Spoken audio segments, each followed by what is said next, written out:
정말 말도 안 되는 일이 벌어졌습니다. 과속 재판 중인 미국 법정에서 피고인이 한국을 언급하는 순간 놀라운 일이 벌어집니다. Not if you're right behind the bus and I just left the VA. You were at the VA hospital? Yeah. Did you serve in the military? Yes, I did. When? 1954 and 7. That was Korea, wasn't it? Yes, it was. 이 한마디에 미국 법정이 완전히 뒤집어졌습니다. 판사는 즉각 사건을 기각했고 법정에 있던 모든 사람들이 기립박수를 보냈습니다. 도대체 미국 법정에서 무슨 일이 벌어진 걸까요? 사연 바로 시작하겠습니다. 매일 아침 창문으로 들어오는 햇살에 눈을 뜹니다. 저는 프랭크 도슨, 올해 87살이 됐습니다. 뉴욕 외곽의 작은 아파트에서 혼자 지내고 있어요. 이불을 걷어내고 천천히 몸을 일으킵니다. 앉는 순간 허리에서 익숙한 통증이 찾아옵니다. 매일 아침 반복되는 일이죠. 침대 가장자리에 잠시 앉아 숨을 고르며 하루의 시작을 받아들입니다.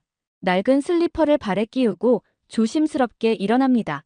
허리에 손을 얹으며 천천히 화장실로 향합니다. 거울 속 늙은 얼굴이 저를 맞이합니다. 주름진 피부, 희끗한 머리카락, 시간은 참 빠르게 흐르네요. 양치를 마치고 주방으로 갑니다. 커피포트에 물을 끓이고 식빵 한 조각을 토스터에 넣습니다. 그리고 책상 위에 정리해둔 약봉지를 가져옵니다. 하루도 빼먹지 않고 먹는 약들이에요. 식탁에 앉아 창밖을 바라봅니다. 맑은 하늘이 펼쳐져 있군요.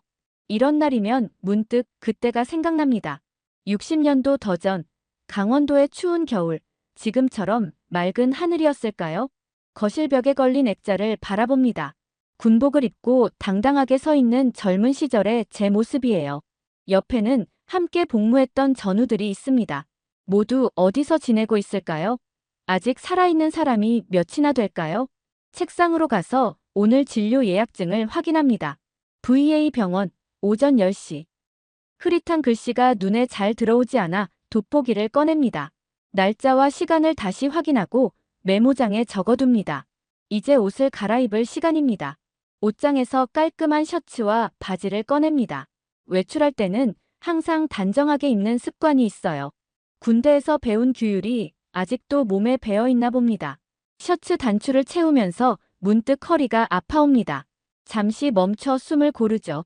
포탄 파편이 스친 자리, 60년이 지났지만 아직도 그날의 기억을 간직하고 있습니다. 서랍에서 약통을 꺼내 진통제를 한 알 삼킵니다. 오래된 친구 같은 통증이지만 가끔은 참기 힘들 때가 있어요. 시계를 봅니다. 9시 30분. 딸 에밀리가 데리러 올 시간이 다 됐네요. 에밀리는 항상 정확합니다. 시간 약속에 늦는 법이 없죠. 제가 군대에서 배운 시간 엄수를 에밀리도 닮았나 봅니다. 창밖을 바라보니 에밀리의 차가 보입니다. 매주 화요일 병원 진료가 있는 날이면 에밀리가 저를 데려다 줍니다. 바쁜 와중에도 늘 시간을 내주는 딸에게 고마운 마음이 듭니다. 지팡이를 짚고 천천히 현관으로 향합니다. 잠시 멈춰서서 액자 속 젊은 제 모습을 바라봅니다. 그때는 지팡이 없이도 산을 뛰어다녔는데 세월이 참 빠르게 흘렀습니다. 문을 열기 전 옷매무새를 다시 한번 가다듬습니다. 늙었다고 해서 꾸밈에 소홀할 수는 없습니다. 항상 깔끔하게. 이것이 제 신조입니다. 아파트 앞에서 딸 에밀리가 차를 세웁니다. 언제나처럼 정확히 9시 30분이에요. 에밀리는 시간 약속에 철저한 사람입니다. 아버지, 오늘 컨디션은 어떠세요? 에밀리의 목소리가 차 안을 채웁니다. 저는 조용히 고개를 끄덕이며 안전벨트를 맵니다. 괜찮아. 늘 그렇듯이. 짧게 대답합니다. 많은 말을 하지 않는 것도 오랜 습관이 됐네요. 에밀리는 운전대를 잡고 천천히 출발합니다. 딸의 옆모습을 바라봅니다. 이제는 중년이 된 에밀리의 눈가에도 주름이 생겼네요. 시간은 누구에게나 공평하게 흐르는 것 같습니다. 아버지, 오늘 진료 끝나고 제가 데리러 갈게요. 혹시라도 혼자 운전하실 생각은 마세요. 제 생각을 읽기라도 한 듯 에밀리가 말합니다. 지난번에도 비슷한 말을 했었죠. 허리가 아플 땐 천천히 가는 게 더 아파. 조용히 대답합니다. 에밀리는 한숨을 쉽니다. 딸은 제가 고집을 부린다고 생각하겠지만 이건 60년을 함께한 통증과의 대화 방식입니다. 창밖으로 지나가는 풍경을 바라봅니다. 가로수들이 초록빛 잎사귀를 활짝 펼치고 있네요. 강원도의 겨울은 이렇게 푸르지 않았습니다. 하얀 눈과 검은 전투복, 그리고 붉은 피, 그때의 기억은 색깔로 남아 있습니다. VA 병원에 도착했습니다. 10분 정도 조용히 달린 후 에밀리가 말합니다. 익숙한 병원 건물이 보입니다. 한 달에 한 번 꼬박꼬박 찾아오는 곳이죠. 에밀리가 차에서 내려 제 문을 열어줍니다. 지팡이를 짚고 천천히 내립니다. 다리는 괜찮은데 허리가 문제입니다. 움직일 때마다 통증이 옵니다. 진료 끝나면 연락주세요. 바로 데리러 올게요. 에밀리가 말합니다. 저는 고개를 끄덕입니다. 딸은 항상 걱정이 많습니다. 병원 일은 어떠니? 오늘도 바쁘겠구나. 잘 묻지 않던 질문을 던집니다. 에밀리는 잠시 놀란 표정을 짓다가 미소를 지어 보입니다. 네, 오전에 환자 3분 더 보고 오후에는 회의가 있어요. 에밀리는 간호사로 일하고 있습니다. 어릴 때부터 남을 돕고 싶어 했던 아이였죠. 병원 현관에 도착했습니다. 에밀리와 작별 인사를 나눕니다. 딸은 항상 바쁩니다. 혼자 사는 노인 아버지가 걱정되겠지만 제가 더 신경 쓰게 하고 싶지는 않습니다. 접수처에서 진료 예약을 확인합니다. 익숙한 얼굴의 간호사가 반갑게 인사합니다. 도순 씨, 오늘도 정확히 시간 맞춰 오셨네요. 잠시만 기다려주세요. 조금 기다린 후 진료실로 들어갑니다. 윌슨 의사가 저를 맞이합니다. 10년 넘게 저를 진료해온 의사입니다. 이제는 거의 친구 같은 사이가 됐습니다. 프랭크, 요즘 허리는 어떤가요? 윌슨 의사가 차트를 보며 물어봅니다. 저는 묵묵히 고개를 끄덕입니다. 변함없어요. 60년 동안 그래왔듯이. 윌슨 의사는 제 등을 검사합니다. 차가운 손길이 오래된 상처 위를 지나갑니다. 이건 포탄 충격에 의한 척추 손상입니다. 60년이 지나도 아플 수밖에 없어요. 이미 수백 번은 들었을 말을 윌슨 의사가 다시 한번 확인시켜줍니다. 저는 아무 말 없이 고개만 끄덕입니다. 말이 필요 없는 순간들이 있습니다. 진료를 마치고 병원 주차장으로 향합니다. 에밀리는 다음 환자 진료 때문에 먼저 가야 했어요. 간호사 일이란 게 늘 바쁘니까요. 차 키를 꺼내 시동을 겁니다. 오랜만에 혼자 운전하는 기분이 왠지 설렙니다. 몇 해 전까지만 해도 자주 운전했는데 요즘은 에밀리가 데려다주는 일이 많아졌어요. 윌슨 의사의 말이 머릿속에 맴돕니다. 좀 더 쉬세요, 프랭크. 몸을 무리하게 쓰면 통증이 더 심해집니다. 하지만 87년을 살아오면서 배운 건 쉰다고 나아지는 것도 아니라는 점입니다. 살아있는 한 움직여야 합니다. 강원도 산골에서 영하 30도를 버틴 사람이 이 정도 통증으로 주저앉을 수는 없습니다. 천천히 차를 몰고 병원을 빠져나옵니다. 오늘은 날씨가 좋네요. 하늘이 맑고 바람도 선선합니다. 이런 날이면 마음이 좀 가벼워집니다. 라디오를 켭니다. 옛날 노래가 흘러나옵니다. 1950년대 군대에 있을 때 자주 들었던 멜로디 순간 그때의 기억이 물밀듯이 밀려옵니다. 추억에 잠겨 운전하다 보니 어느새 익숙한 교차로에 도착했습니다. 이곳을 지나면 집까지는 얼마 남지 않았어요. 초록불이 켜지고 천천히 가속 페달을 밟습니다. 머릿속에서는 여전히 옛 노래가 울리고 눈앞에는 60년 전 강원도의 설경이 겹쳐 보입니다. 문득 정신을 차려보니 차 속도가 평소보다 조금 빨라졌습니다. 천천히 감속하려는 찰나 뒤에서 사이렌 소리가 들립니다. 백미러로 경찰차에 번쩍이는 불빛이 보입니다. 저를 세우려는 모양이네요. 천천히 도로 한쪽으로 차를 세웁니다. 심장이 조금 빠르게 뛰기 시작합니다. 젊은 경찰관이 차에서 내려 저에게 다가옵니다. 창문을 내리자 그가 말합니다. 면허증과 등록증 보여주시겠어요? 공손하지만 딱딱한 말투입니다. 글로브 박스에서 서류를 꺼내 건넵니다. 여긴 시속 20마일 구간입니다. 아저씨, 32마일로 달렸어요. 경찰관이 말합니다. 12마일이 초과됐군요. 옛 기억에 잠겨 속도를 놓친 것 같습니다. 병원에서 오는 길입니다. 그게 전부예요. 조용히 말합니다. 변명하고 싶지는 않습니다. 실수는 실수니까요. 경찰관은 잠시 저를 바라보더니 티켓을 발부합니다. 2주 안에 법원에 출석하거나 벌금을 내셔야 합니다. 지시사항은 여기 적혀 있습니다. 노란색 티켓을 받아들고 고개를 끄덕입니다. 젊은 경찰관은 인사를 하고 차로 돌아갑니다. 다시 시동을 걸고 조심스럽게 운전합니다. 이번엔 속도계를 주시하며 천천히 나아갑니다. 집에 도착하기까지 더 이상의 사고는 없었습니다. 아파트 주차장에 차를 세우고 천천히 내립니다. 허리가 아프지만 그것보다 마음이 더 무거웠습니다. 에밀리가 알면 꼭 잔소리할 텐데요. 아버지, 그래서 혼자 운전하지 말라고 했잖아요. 엘리베이터를 타고 3층으로 올라갑니다. 집 문을 열고 들어가자 익숙한 고요함이 저를 맞이합니다. 손에 든 노란색 티켓을 바라봅니다. 이걸 어떻게 처리해야 할까요? 집에 들어와 소파에 앉습니다. 노란 티켓을 테이블 위에 놓고 잠시 생각에 잠깁니다. 벌금을 내면 간단히 해결될 일입니다. 하지만 왠지 모르게 마음 한구석이 불편합니다. 천천히 일어나 침실 옷장 깊숙한 곳에 손을 뻗습니다. 오래된 금속 상자를 꺼냅니다. 군 시절부터 지금까지 간직해온 물건들이 들어있는 상자예요. 소파로 돌아와 상자를 무릎 위에 올려놓습니다. 천천히 뚜껑을 엽니다. 오래된 금속 냄새와 함께 60년 전의 기억이 쏟아져 나옵니다. 가장 먼저 눈에 띄는 건 군번줄입니다. 손에 쥐자 차가운 금속 느낌이 손가락을 타고 전해집니다. 이 작은 금속 조각에 제 이름과 혈액형, 그리고 군번이 새겨져 있습니다. 다음으로 꺼낸 것은 낡은 종이입니다. 한국 작전 지도가 그려진 메모입니다. 강원도 북부 지역의 지형이 희미하게 보입니다. 손가락으로 천천히 선을 따라가 봅니다. 그 다음은 총알 자국이 있는 편지입니다. 전우가 보낸 편지인데 가슴 주머니에 넣어둔 게 화를 면했어요. 총알이 편지를 뚫고 멈췄던 겁니다. 운이 좋았죠. 마지막으로 조각난 탄피를 꺼냅니다. 제 허리를 다치게 한 포탄의 파편은 아닙니다.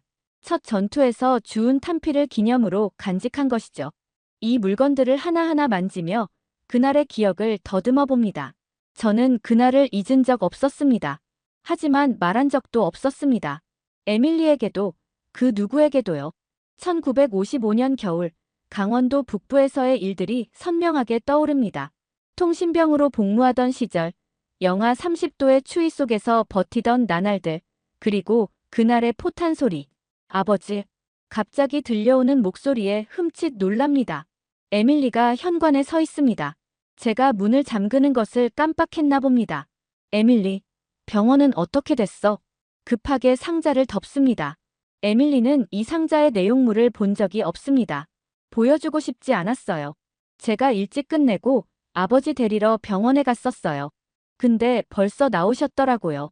에밀리가 소파 옆에 앉으며 말합니다. 눈치를 보니 뭔가 더 할 말이 있는 것 같습니다. 병원에서 윌슨 의사를 만났어요. 아버지 혼자 운전하셨다고 하던데. 말끝을 흐립니다. 그때 테이블 위에 노란 티켓이 에밀리의 눈에 들어왔나 봅니다. 이게 뭐예요? 티켓을 집어들며 물어봅니다. 숨길 수 없으니 솔직하게 말합니다. 속도 위반 티켓이야. 교차로에서 조금 빨리 달렸나 봐. 에밀리는 한숨을 내쉽니다.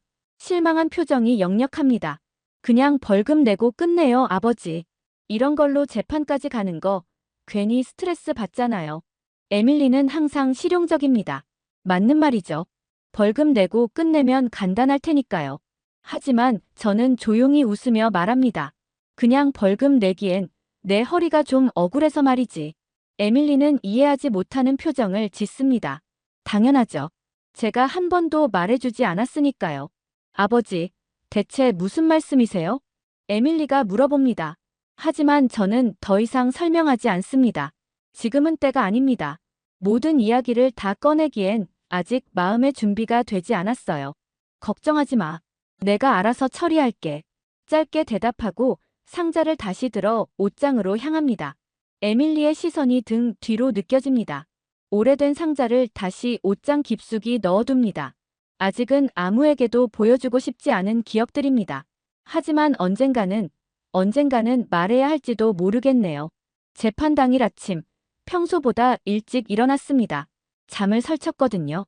60년 만에 처음으로 법정에 서게 된다는 생각에 마음이 복잡했습니다. 오래된 구두를 꺼내 먼지를 털고 구두약을 바릅니다. 군대에서 배운 습관이죠. 신발은 항상 반짝반짝 닦아야 합니다. 꼼꼼하게 구두약을 바르며 생각에 잠깁니다. 검은 구두약이 손끝에 묻습니다. 문득 전쟁터에서 얼굴에 검은 칠을 하던 기억이 스칩니다. 밤 순찰을 나갈 때면 얼굴을 검게 칠했었죠. 적에게 들키지 않기 위해서 셔츠를 꺼내 다림질합니다. 흰 셔츠가 따뜻한 다리미 위에서 부드럽게 펴집니다. 넥타이도 골라둡니다.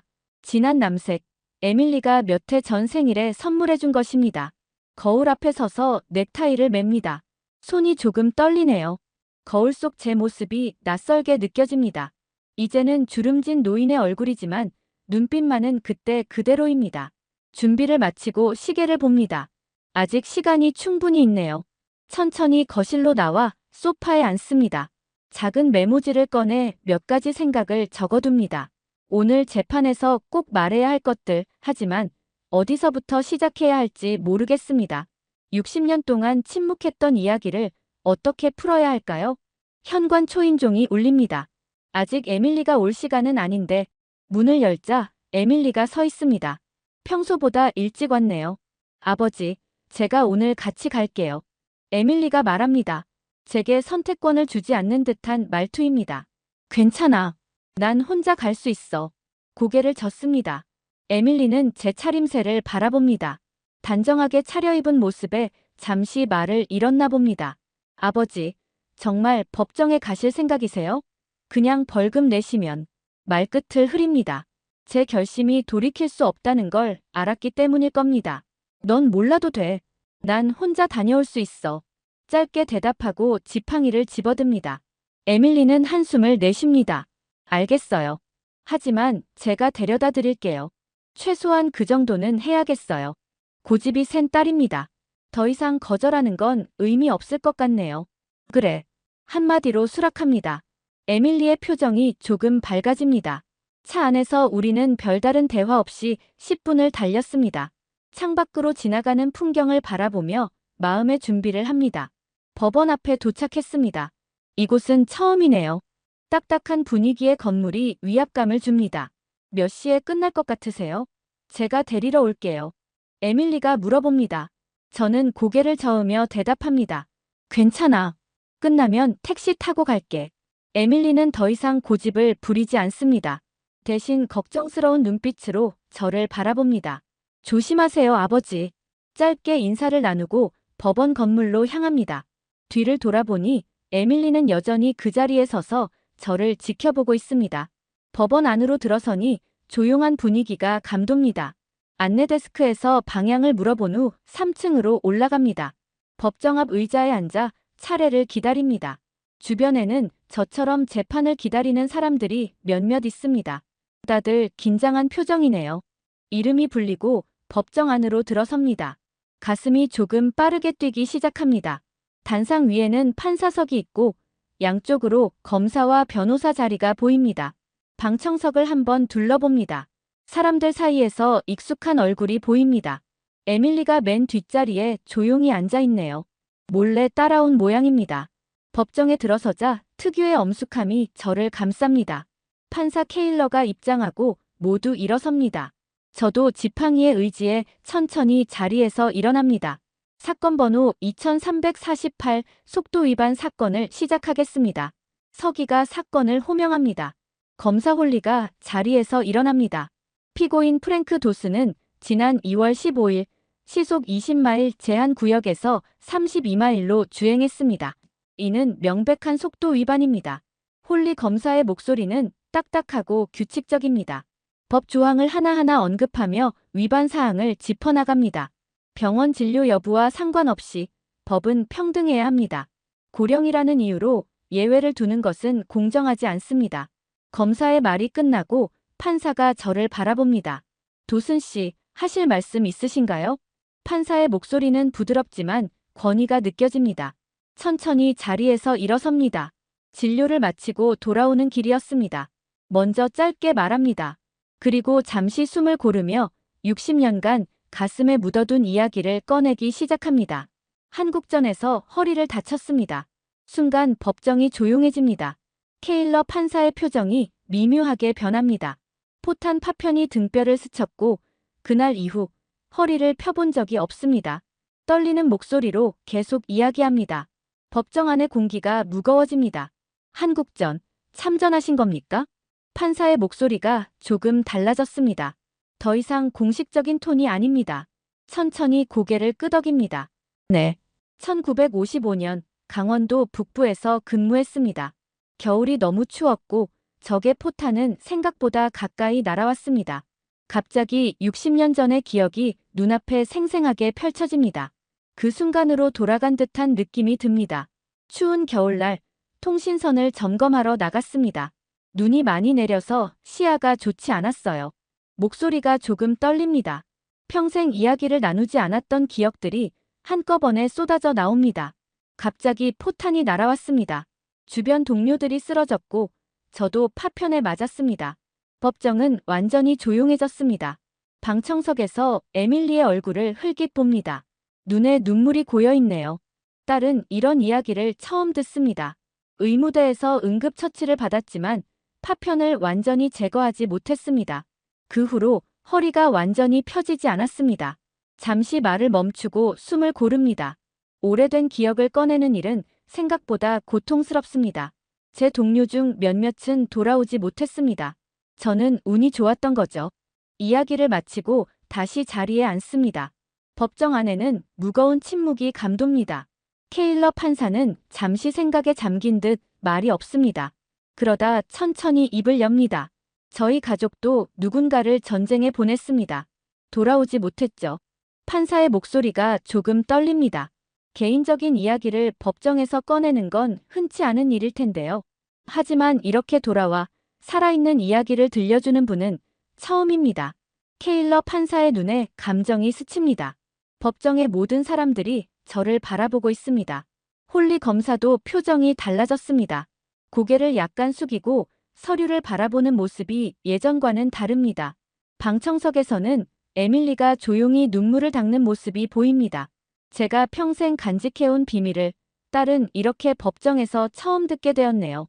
케일러 판사가 천천히 자리에서 일어섭니다. 법정 내 모든 사람들의 시선이 그에게 집중됩니다.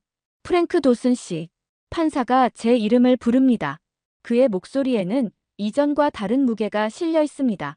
저희 아버지는 한국 전쟁에 참전했다가 돌아오지 못했습니다. 제가 태어나기도 전이었죠. 개인적인 이야기를 꺼내는 판사의 모습에 법정이 더욱 조용해집니다. 아버지의 모습은 사진으로만 봤습니다. 그분이 어떤 분이었는지, 어떤 목소리였는지 저는 알지 못합니다. 잠시 목소리를 가다듬는 판사. 저도 그의 눈길을 마주합니다. 오늘 도슨 씨를 통해 조금이나마 그 시절을, 그분들의 용기를 느낄 수 있었습니다. 판사가 한숨을 내쉽니다. 그리고는 공식적인 어조로 돌아갑니다. 프랭크 도슨 씨, 본 사건은 기각합니다. 방청석에서 작은 소리가 들립니다. 몇몇 사람들이 속삭이는 소리가 들리지만 큰 소란은 일어나지 않습니다. 당신이 위반한 건 속도였지만 지켜낸 건 자유였습니다. 판사의 말이 법정에 울려 퍼집니다. 서기가 기각 명령을 기록합니다. 이 법정은 60년 전 한국의 산과 들에서 싸웠던 모든 분들께 경의를 표합니다. 판사가 마지막 말을 덧붙입니다. 그리고 의사봉을 한번 두드립니다. 재판을 마칩니다. 모두가 일어납니다. 저도 천천히 자리에서 일어납니다. 지팡이에 의지한 채 법정을 나서는데 왠지 허리가 조금 덜 아픈 것 같습니다. 60년 만에 꺼낸 이야기가 짐을 덜어준 걸까요? 법정을 나서는데 누군가 제 이름을 부릅니다. 뒤돌아보니 홀리 검사가 서 있습니다. 도슨 씨, 잠시만요. 검사가 다가옵니다. 재판 중에는 매서웠던 눈빛이 이제는 부드러워졌습니다. 제 할아버지도 한국전에 참전했었습니다. 돌아오셨지만 많은 이야기를 하지 않으셨죠. 이제야 조금 이해가 됩니다. 검사가 제 손을 잡고 악수를 청합니다. 저는 약간 놀랐지만 그의 손을 맞잡습니다. 감사합니다, 도슨 씨. 오늘 많은 것을 배웠습니다. 검사는 짧게 인사를 남기고 돌아갑니다. 법원 복도에는 몇몇 사람들이 서 있습니다. 놀랍게도 그중 몇 명은 제게 고개를 숙여 인사를 건넵니다. 법원 현관으로 나아갑니다. 바깥 공기가 상쾌하게 느껴집니다. 60년 동안 가슴에 묻어두었던 이야기를 꺼내고 나니 마음이 한결 가벼워진 것 같습니다. 구두를 고쳐 신으며 계단을 내려갑니다. 그때 누군가 뒤에서 달려옵니다. 에밀리가 숨을 헐떡이며 제 앞에 섭니다. 눈가가 붉어진 것을 보니 울었던 것 같습니다. 아버지. 에밀리의 목소리가 떨립니다. 더 이상 말을 잇지 못하고 울음을 삼킵니다. 왜 이제야 말해요? 에밀리가 겨우 말을 이어갑니다. 저는 딸의 어깨에 손을 얹습니다. 때가 오지 않았었어. 짧게 대답합니다. 사실은 저도 모르겠습니다. 왜 60년 동안 침묵했는지, 왜 오늘 모든 것을 꺼냈는지. 에밀리가 제 팔을 붙잡습니다. 그리고는 아무 말 없이 함께 계단을 내려갑니다. 오늘처럼 말없이 함께 걷는 것만으로도 충분할 때가 있습니다. 집으로 돌아오는 길, 에밀리와 나란히 차에 탑니다. 평소와 달리 침묵이 불편하게 느껴지지 않네요. 아버지, 지금까지 왜 말씀 안 하셨어요?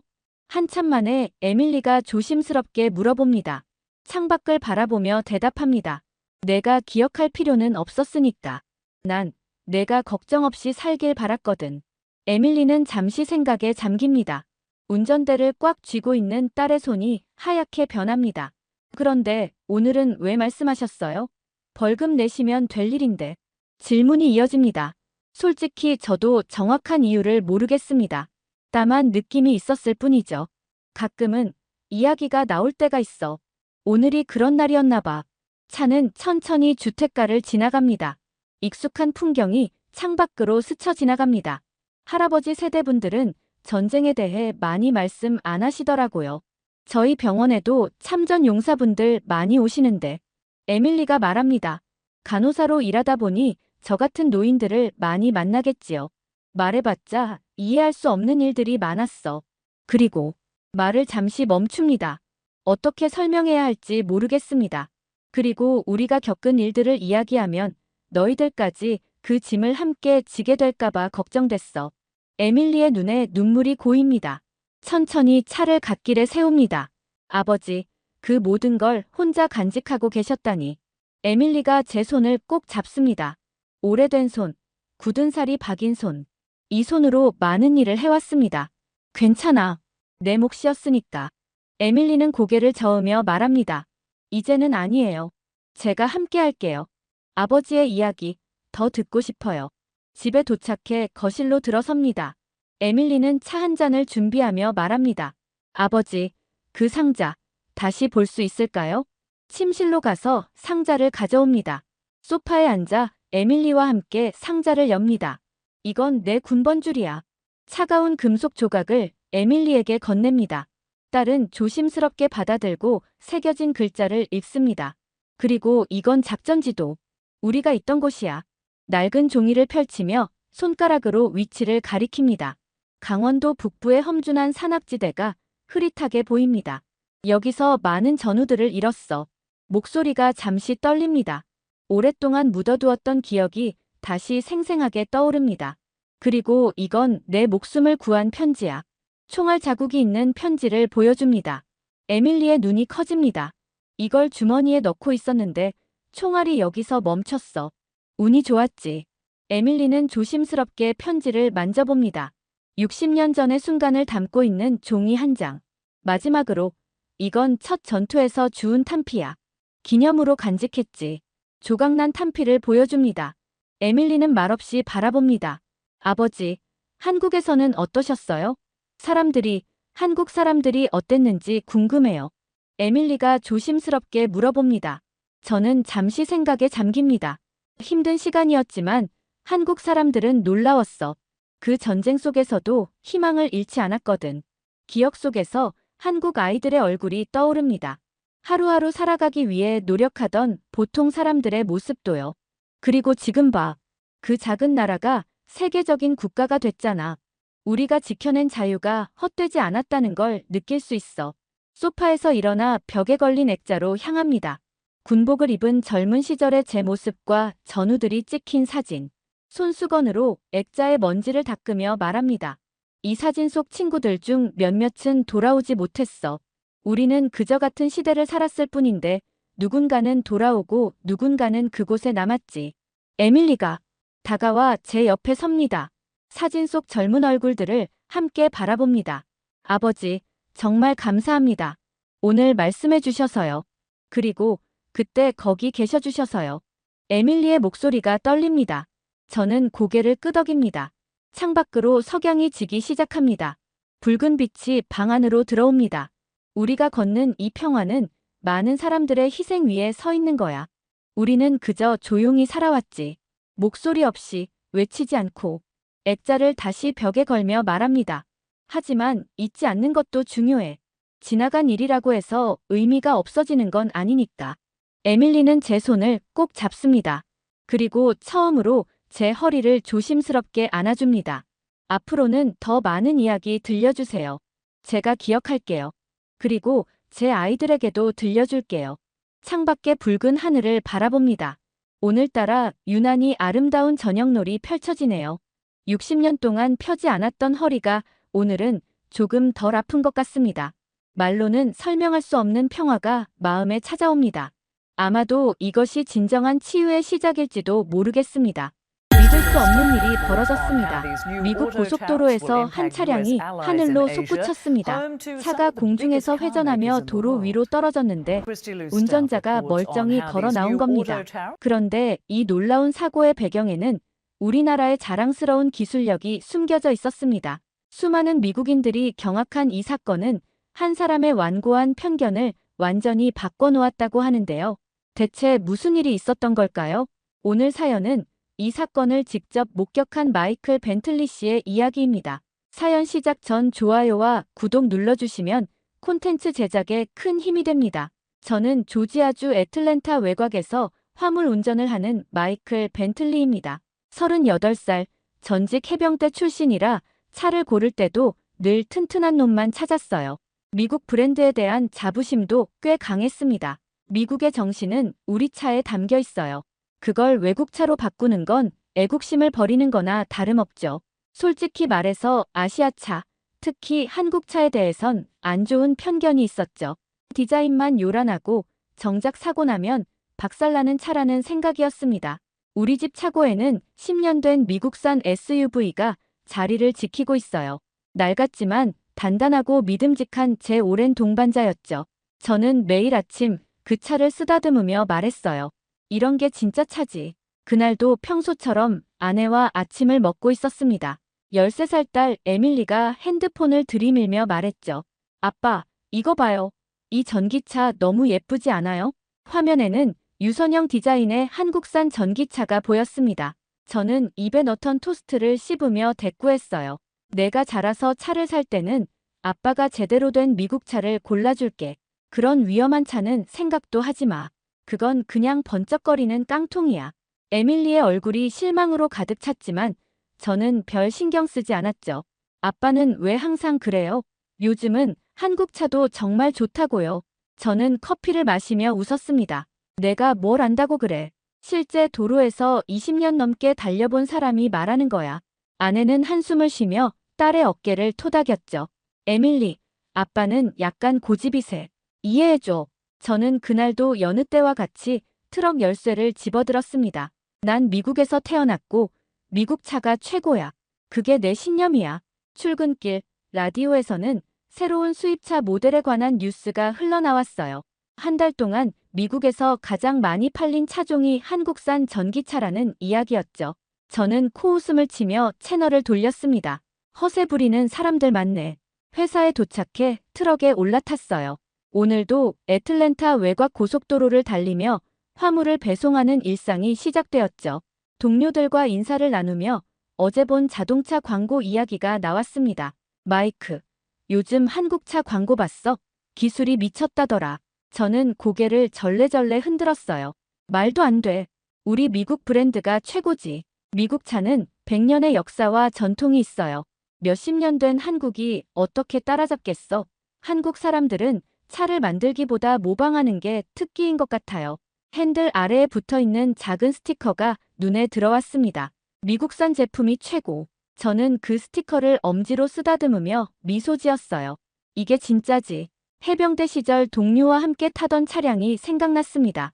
단단한 미국산 험비였죠. 그 시절의 기억은 제 가치관을 더욱 굳건하게 만들었어요. 운전석에 앉아 거울을 조정하며 생각했습니다. 아무리 좋게 포장해도 한국 차는 결국 유행에 맞춘 깡통일 뿐이야. 우리 집에서는 절대로 한국 차 같은 건 들여놓지 않을 거예요. 내가 20년간 도로 위에서 본 한국 차들은 항상 문제가 있었어요. 이건 편견이 아니라 경험에서 나온 사실이에요. 트럭 엔진을 켜고 첫 배송지로 향했습니다. 오늘도 긴 하루가 시작되는군요. 그날도 평소처럼 애틀랜타 외곽 고속도로를 달리고 있었어요. 햇살은 눈부셨고 도로는 평온했습니다. 화물 배송을 마치고 집으로 돌아가는 길이었죠. 라디오에서는 컨트리 음악이 흘러나왔고 저는 흥얼거리며 운전대를 쥐었습니다. 제 앞에 검은색 소형 SUV 한 대가 달리고 있더군요. 바로 알아봤습니다. 한국 브랜드 차량이었어요. 유선형 디자인과 번쩍이는 크롬 장식이 눈에 띄었죠. 저런 차를 왜 사는 걸까? 의아함이 들었습니다. 저딴 건 고속 충돌 한 번이면 작살이야. 그렇게 생각하던 찰나였어요. 오른쪽 차선에서 커다란 픽업 트럭이 빠른 속도로 달려오고 있었습니다. 너무 빠른 속도였어요. 무언가 이상하다고 느꼈죠. 픽업 트럭이 점점 가까워질수록 그 불길한 예감은 더 커졌습니다. 그때였어요. 픽업 트럭에서 바퀴 하나가 빠져나오는 광경이 제 눈에 들어왔습니다. 이런, 말이 채 끝나기도 전에 그 바퀴는 앞서가던 검은색 SUV를 향해 날아갔어요. 모든 일이 순식간에 벌어졌습니다. 픽업 트럭에서 떨어진 바퀴가 회전하며 SUV의 앞부분을 그대로 들이받았어요. 쿵! 굉음과 함께 충격파가 전해졌습니다. 그 순간 믿을 수 없는 광경이 펼쳐졌어요. 그 검은색 SUV가 하늘로 솟구쳤습니다. 최소 3m는 튀어 올랐어요. 공중에서 회전하던 차량이 도로에 굉음을 내며 떨어졌죠. 세상에. 충격에 저도 모르게 브레이크를 밟았습니다. SUV는 대굴대굴 굴러가며 파편을 사방으로 흩뿌렸어요. 주변 차들도 급브레이크를 밟으며 정신없이 차선을 바꿨습니다. 마치 영화 속 장면 같았어요. 저건 살아남을 수 없을 거야. 그 생각밖에 안 났습니다. 군 시절 본 끔찍한 사고들이 머릿속을 스쳐 지나갔어요. 뒤따르던 다른 차들도 하나둘 멈춰 섰습니다. 도로 위에는 파편들이 흩어져 있었고 그 검은색 SUV는 뒤집힌 채 멈춰 있었어요. 누군가 도와야 했습니다. 본능적으로 트럭을 갓길에 세웠어요. 손이 떨렸지만 휴대폰을 꺼내 911에 전화를 걸었습니다. 고속도로에서 심각한 사고가 발생했습니다. 차량이 공중으로 튀어올랐고 전복됐어요. 전화를 끊고 사고 현장으로 달려갔습니다. 해병대 시절 응급처치 훈련이 머릿속을 스쳐 지나갔어요. 심장이 빠르게 뛰었습니다. 군 시절 전복사고로 동료를 잃었던 기억이 떠오르며 온몸에 소름이 돋았죠. 그 끔찍한 기억이 다시 현실이 될까 두려웠습니다. 사고 차량에 가까워질수록 심장 박동은 더 빨라졌어요. 차는 아직 연기가 나고 있었고 유리창은 부서진 채였습니다. 안에 사람이 있을까? 살아있을까? 걱정이 밀려왔습니다. 도와줘야 한다는 생각뿐이었어요. 그때 믿을 수 없는 일이 벌어졌습니다. 운전석 문이 삐걱 열리더니 한 젊은 여성이 스스로 걸어 나왔어요. 충격에 말을 잇지 못했습니다. 이게 말이 돼? 차가 저렇게 공중으로 솟구쳤는데 어떻게 살아나올 수 있는 건지. 젊은 여성은 머리에 작은 상처만 있을 뿐 혼자 힘으로 서 있었어요. 괜찮으세요? 제가 달려가 물었습니다. 그녀는 숨을 몰아쉬며 대답했죠. 네, 괜찮은 것 같아요. 믿을 수가 없어요. 이 차가 저를 살렸어요. 그녀의 말에 저는 혼란스러웠습니다. 이게 무슨 차죠? 한국 차예요. 저도 이렇게 될 줄은 몰랐어요. 클로이라고 자신을 소개한 그녀는 떨리는 손으로 차를 가리켰습니다. 에어백이 정확히 터지고 안전벨트가 몸을 잡아줬어요. 차체가 충격을 흡수한 것 같아요. 저는 전복된 차를 다시 바라봤습니다. 차체는 엉망이 됐지만 운전석 주변은 상대적으로 온전했어요. 군 시절 봤던 차량 사고와는 완전히 달랐습니다. 그 순간 무언가가 제 안에서 흔들리기 시작했어요. 진짜로 한국 차가 이걸 버텼다고. 구급차가 도착했고 클로이는 검진을 받기 위해 구급대원과 함께 떠났습니다. 저는 한동안 그 자리에 서 있었어요. 전복된 한국차를 바라보며 머릿속이 복잡해졌습니다. 제 휴대폰 블랙박스 앱이 사고 순간을 모두 기록했다는 걸 깨달았어요. 영상을 확인해 보니 모든 과정이 선명하게 담겨 있었습니다. 픽업 트럭에서 바퀴가 떨어지는 순간부터 SUV가 공중으로 솟구치고 전복되는 모든 과정이요. 그리고 가장 충격적인 장면, 운전자가 스스로 걸어 나오는 모습까지. 경찰이 도착해 상황을 조사했습니다. 저는 목격자로서 진술을 마치고 집으로 돌아왔어요. 그날 밤, 저는 아내에게 사고 이야기를 들려줬습니다. 그 차가 하늘로 솟구치는 걸 봤어. 최소 3미터는 됐을 거야. 아내는 놀란 표정으로 물었어요. 운전자는 어땠어? 많이 다쳤어? 제 대답에 아내도 놀랐습니다. 거의 멀쩡했어. 스스로 걸어 나왔다고. 저녁 식사 중에도 그 장면이 자꾸 떠올랐어요. 한국차. 제가 늘 깡통이라고 비웃던 그 차가 이런 끔찍한 사고에서 운전자를 살렸다니. 저는 침대에 누워도 잠을 이루지 못했습니다. 클로이의 말이 귓가에 맴돌았어요. 이 차가 저를 살렸어요. 다음 날 아침 결심했습니다. 제 블랙박스에 담긴 영상을 세상과 공유해야겠다고요. 사람들이 알아야 할 진실이라고 생각했습니다. 다음 날 저녁, 퇴근 후 저는 블랙박스 영상을 정리해 SNS에 올렸습니다. 오늘 목격한 믿을 수 없는 사고. 차가 하늘로 솟구쳤는데 운전자는 멀쩡했습니다. 간단한 설명과 함께요. 예전엔 전투훈련 클립이나 자동차 수리 영상만 올리던 계정이었는데 이번엔 달랐죠.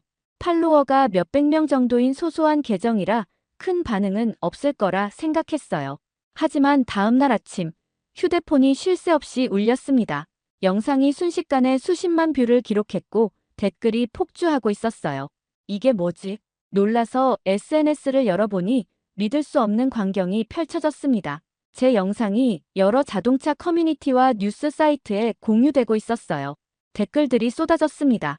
하늘로 튀었는데 걸어 나온다고? 이게 한국 자동차의 위험이지. 완벽한 도약, 회전, 착지. 점수는 9.8점. 타이어가 막타까지 쳤네. 확인 사살이다 진짜. 처음엔 웃기고 신기했지만 댓글을 하나씩 읽을수록 점점 무거운 감정이 차올랐어요. 내가 뭘 본 거지? 이게 진짜 가능한 일인가? 출근길, 회사 동료들이 제 영상을 이미 봤다며 몰려왔습니다. 마이크, 너 인터넷 스타 됐네. 그 영상 진짜야?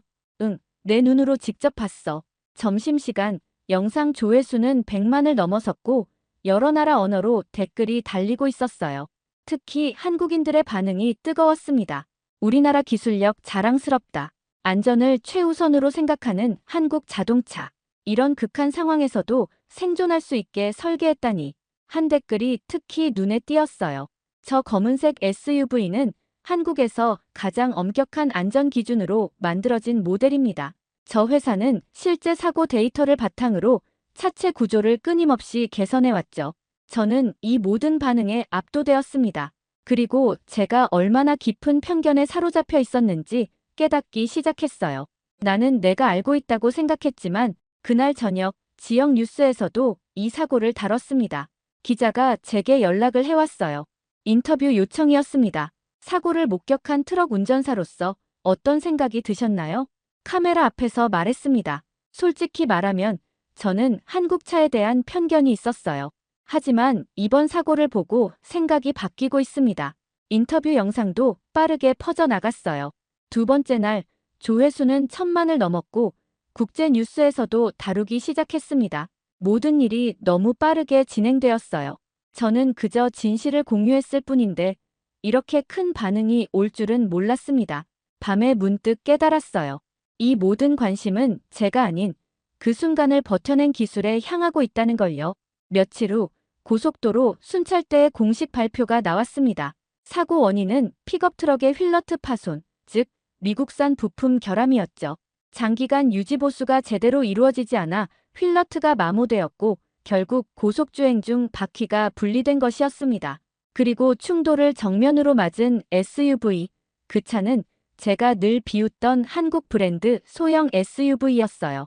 이 사실이 공개되자 자동차 안전성에 관한 논쟁이 뜨겁게 일어났습니다. 전문가들은 이렇게 극단적인 사고에서 운전자가 경미한 부상으로 살아남은 것은 차량의 안전 설계 덕분이라고 분석했어요.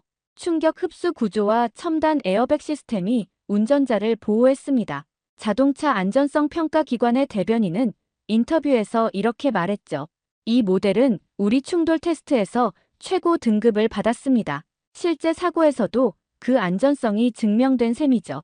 저는 이 모든 발표와 전문가 의견을 귀 기울여 들었어요.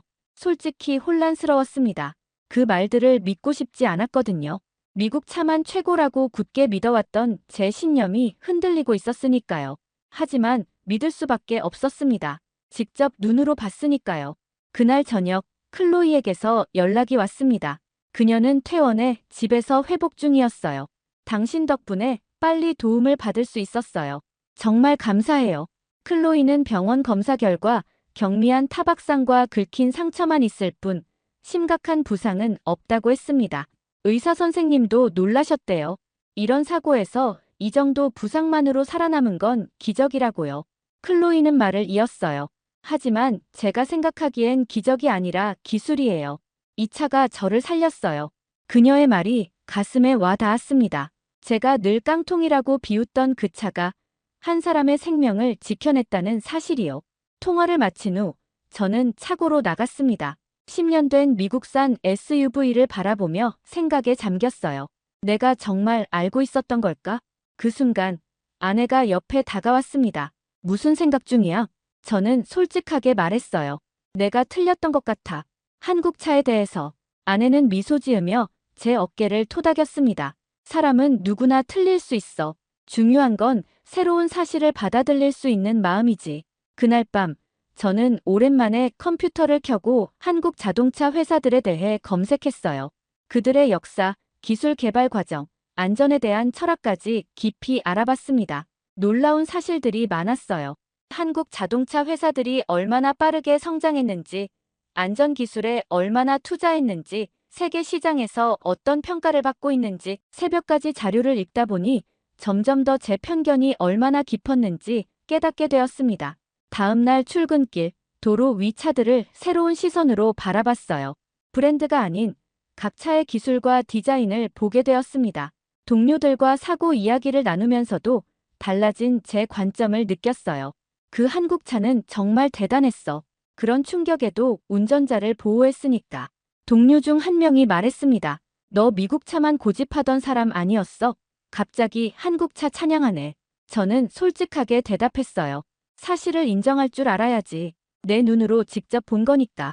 그날 퇴근 후 에밀리가 학교에서 돌아와 기쁜 소식을 전했습니다.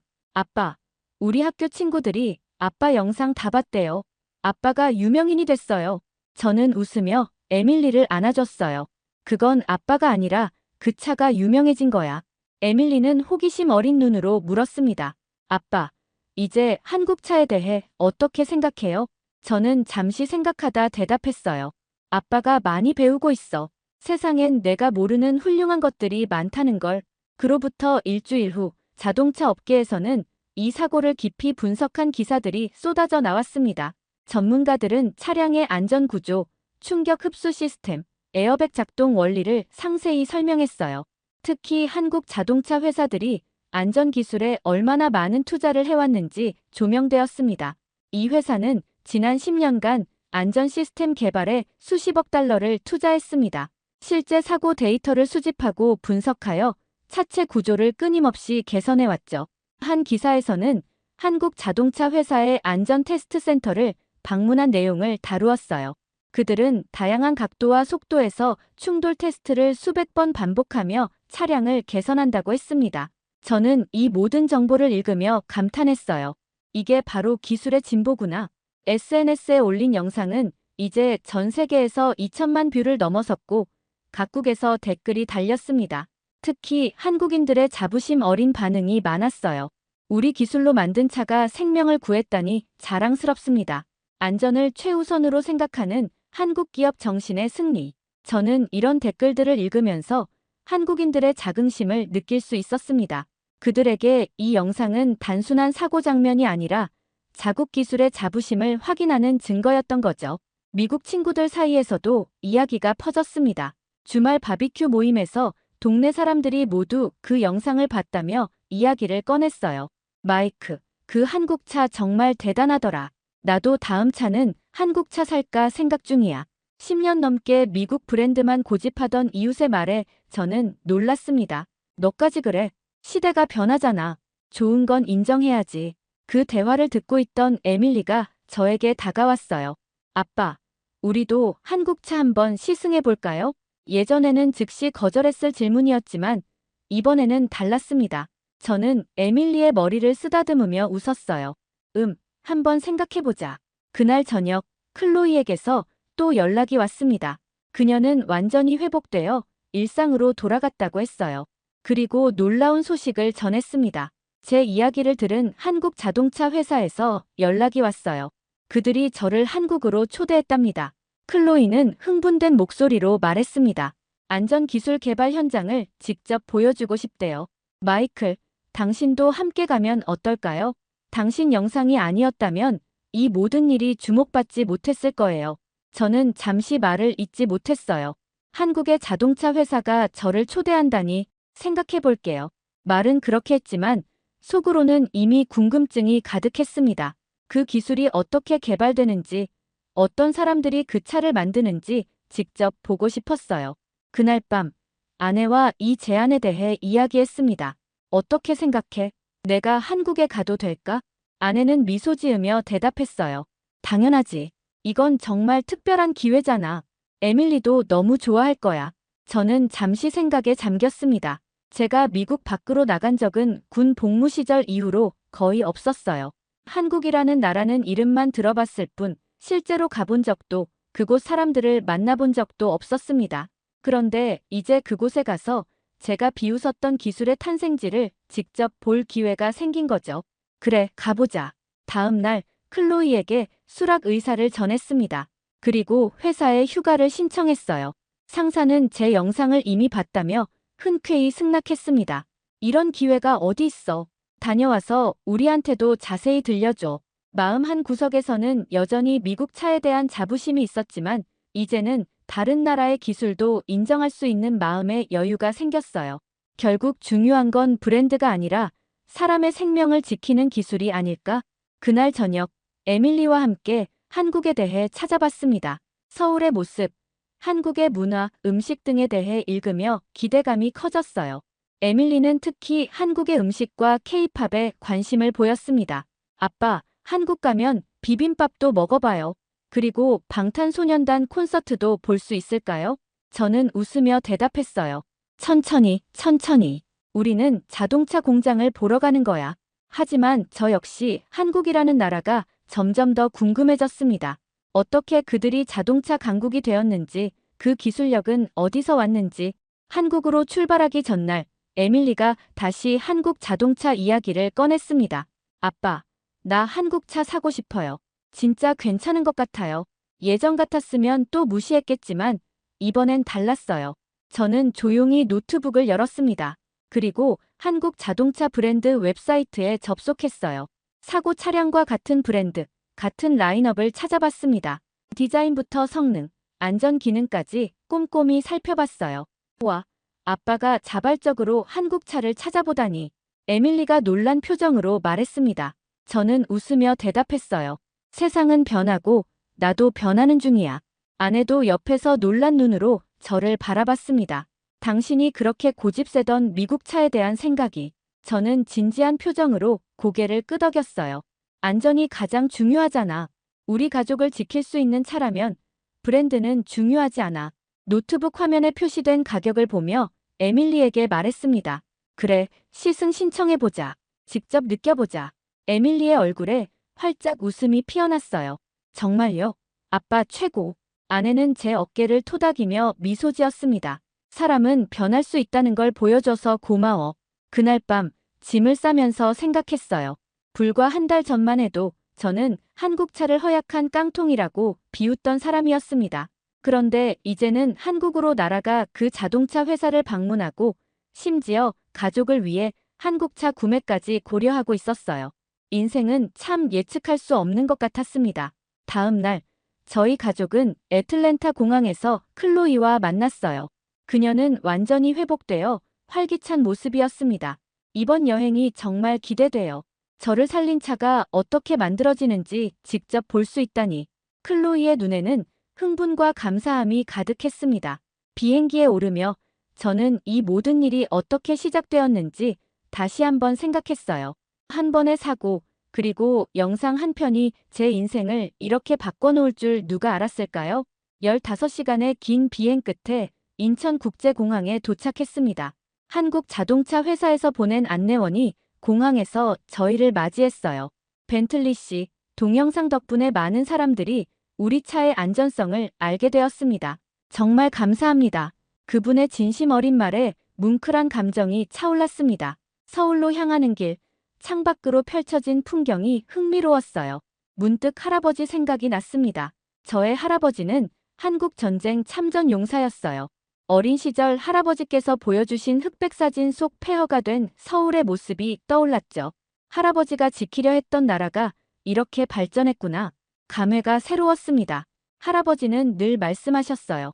난 한국인들의 끈기를 믿었다고. 그때는 그 말씀이 무슨 의미인지 몰랐는데 이제야 이해가 되는 것 같았습니다. 폐허에서 이런 현대적인 도시를 건설하고 세계적인 기술력을 갖추기까지 한국인들의 노력과 열정이 느껴졌어요. 할아버지가 보셨다면 뿌듯해하셨을 텐데 높은 빌딩들, 깔끔한 도로, 그리고 다양한 종류의 자동차들. 미국과는 또 다른 분위기였습니다. 호텔에 체크인한 후 다음 날 일정에 대한 브리핑을 받았어요. 자동차 회사의 본사 방문, 연구개발센터 투어, 그리고 생산 라인 견학까지. 이건 특별한 기회예요. 보통 외부인에게는 공개하지 않는 구역도 보여드릴 예정입니다. 안내원의 말에 더욱 기대가 커졌습니다. 다음 날 아침, 저희는 자동차 회사 본사로 향했어요. 웅장한 건물 앞에서 회사 대표들이 직접 나와 저희를 맞이했습니다. 벤틀리 씨, 당신의 영상 덕분에 우리 차의 안전성이 전 세계에 알려졌습니다. 진심으로 감사드립니다. 연구개발센터에 들어서자 놀라운 광경이 펼쳐졌어요. 안전연구실 책임자인 김 박사가 저희를 맞아주었습니다. 벤틀리 씨, 저희에게 자동차는 단순한 이동 수단이 아닙니다. 사람의 생명을 지키는 도구입니다. 그의 진심 어린 말에 가슴이 뭉클해졌어요. 저희는 차를 만드는 게 아니라 생명을 지키는 도구를 만듭니다. 모든 기술 개발의 첫 번째 질문은 항상 같습니다. 이것이 사람을 더 안전하게 지킬 수 있는가? 회의실 벽에 걸린 문구가 눈에 들어왔습니다. 기술은 인간을 위해 존재한다. 그 순간 저는 이들이 단순히 좋은 차를 만드는 것이 아니라 인간 중심의 철학으로 모든 것을 설계한다는 것을 깨달았어요. 최첨단 장비들, 컴퓨터로 가득한 사무실, 그리고 열정적으로 일하는 엔지니어들. 안전연구실에서는 충돌 테스트 영상을 보여주며 설명해 주었습니다. 우리는 법적 기준보다 훨씬 더 엄격한 자체 안전 기준을 적용합니다. 실제 사고 데이터를 분석해 끊임없이 개선하고 있죠. 충돌 테스트 더미를 보며 저는 문득 클로이를 떠올렸어요. 이 모든 노력이 실제로 한 사람의 생명을 구했구나. 생산 라인 견학에서는 자동화된 로봇과 숙련된 작업자들이 조화롭게 일하는 모습을 볼 수 있었습니다. 각 공정마다 품질 검사가 이루어지고 작은 결함도 놓치지 않기 위해 여러 단계의 확인 작업이 진행됐어요. 우리는 완성차가 출고되기 전에 최소 500가지 이상의 항목을 검사합니다. 엔지니어의 설명에 저는 감탄했어요. 이 정도 노력이면 당연히 좋은 차가 나올 수밖에 없지. 견학을 마치고 회의실에서 휴식을 취하는 동안 회사 대표가 저에게 물었습니다. 벤틀리 씨, 저희 차에 대한 인상이 어떻게 바뀌셨나요? 저는 솔직하게 대답했어요. 처음에는 한국 차에 대한 편견이 있었습니다. 하지만 이제는 존경심이 생겼어요. 여러분의 기술과 열정이 실제로 생명을 구한다는 사실을 직접 목격했으니까요. 그 말을 듣고 대표와 엔지니어들의 얼굴에 자부심 어린 미소가 번졌습니다. 저희의 가장 큰 보람은 바로 그것입니다. 기술로 생명을 지키는 것. 그날 저녁 호텔로 돌아오는 길에 에밀리가 물었어요. 아빠, 이제 한국차에 대해 어떻게 생각해요? 저는 진심을 담아 대답했습니다. 아빠가 편견을 가지고 있었구나. 브랜드나 국적보다 중요한 건 안전과 기술이야. 이제 그걸 알게 됐어. 에밀리는 만족스러운 표정으로 고개를 끄덕였습니다. 내일은 어디 갈 거예요? 내일은 더 특별한 곳에 갈 거야. 실제 충돌 테스트 센터래. 실제 충돌 테스트 센터는 서울에서 차로 2시간 거리에 위치한 대규모 시설이었습니다. 넓은 부지에 여러 건물이 있었고 특히 중앙에 있는 대형 테스트 센터가 인상적이었어요. 이곳에서 모든 차량 모델의 안전성을 검증합니다. 정면 충돌, 측면 충돌, 전복 시험까지 다양한 상황을 재현하죠.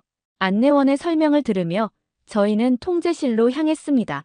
기술자들이 모니터와 컴퓨터 앞에서 데이터를 분석하는 모습이 보였어요. 오늘은 특별히 테스트 시연을 준비했습니다. 안전한 관람석에서 직접 보실 수 있어요. 저와 가족, 그리고 클로이는 방호유리로 된 관람석에 자리했습니다. 곧 테스트 트랙에 새 차량이 등장했어요. 저희가 영상에서 봤던 그 모델과 동일한 SUV였습니다. 이번 테스트는 고속 충돌 후 전복 상황을 재현합니다. 실제 벤틀리 씨가 목격한 사고와 유사한 조건이죠. 엔지니어의 카운트다운 소리가 들렸습니다. 순간 차량이 고속으로 장애물을 들이받았고 그 충격으로 공중으로 솟아올랐어요. 차가 공중에서 회전하다 지면에 떨어지며 전복되었습니다. 충돌 소리가 귀를 찢을 듯 컸어요. 저는 숨을 들이쉬었습니다. 너무나 실제 사고와 비슷했거든요.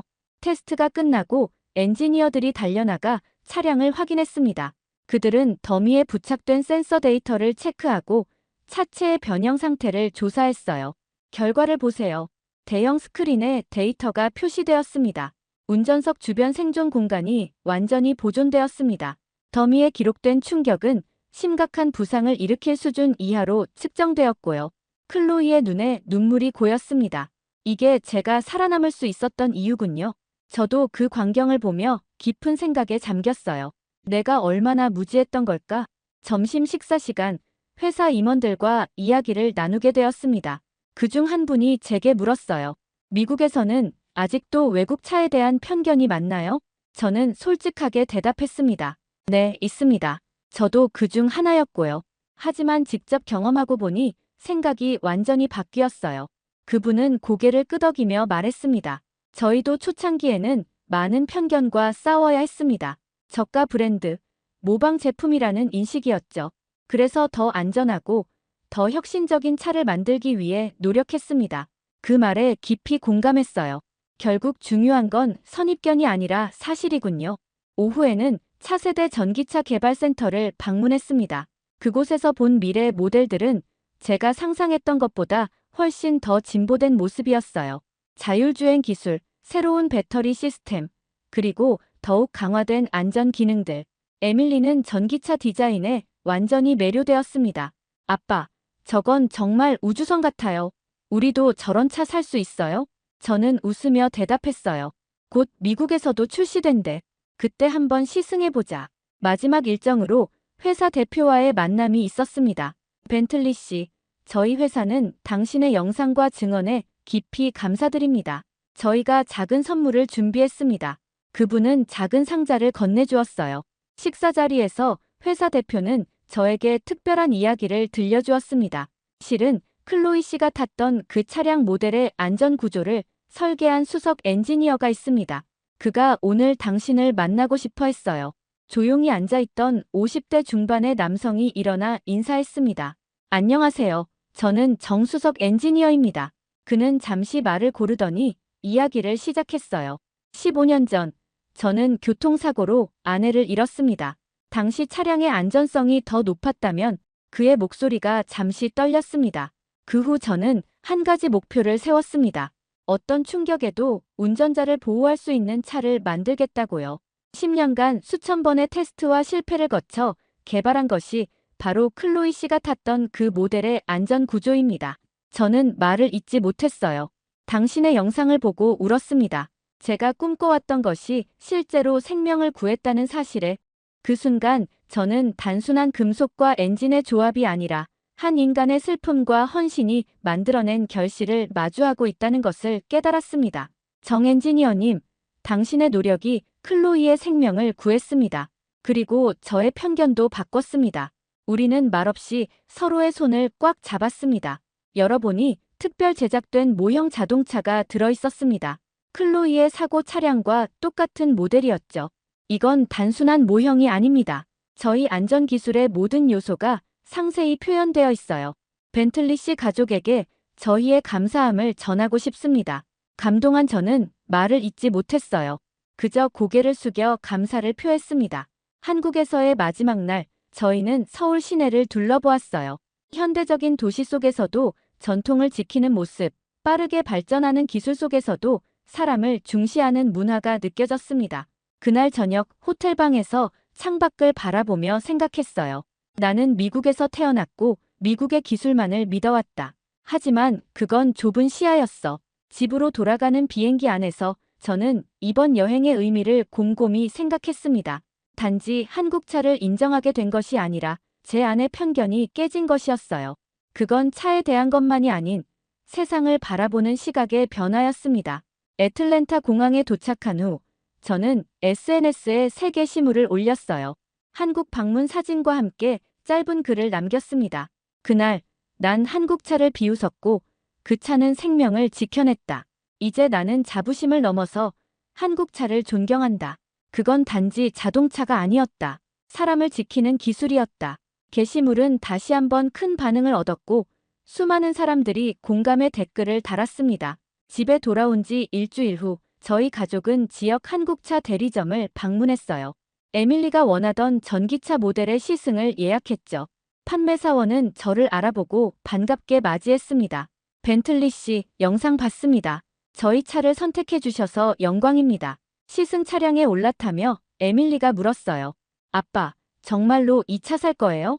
저는 진지하게 대답했습니다. 그래, 이제 브랜드가 아니라 기술과 안전을 선택할 거야. 운전대를 잡으며 그날의 사고 장면이 다시 떠올랐어요. 하늘로 솟구쳤던 검은색 SUV, 그리고 걸어 나온 클로이. 이제 저는 확신할 수 있었습니다. 그 차는 단지 자동차가 아니었어요. 사람을 지키는 기술이었습니다. 자부심을 넘어 한국차를 존경하게 된 이유는 바로 그것이었죠.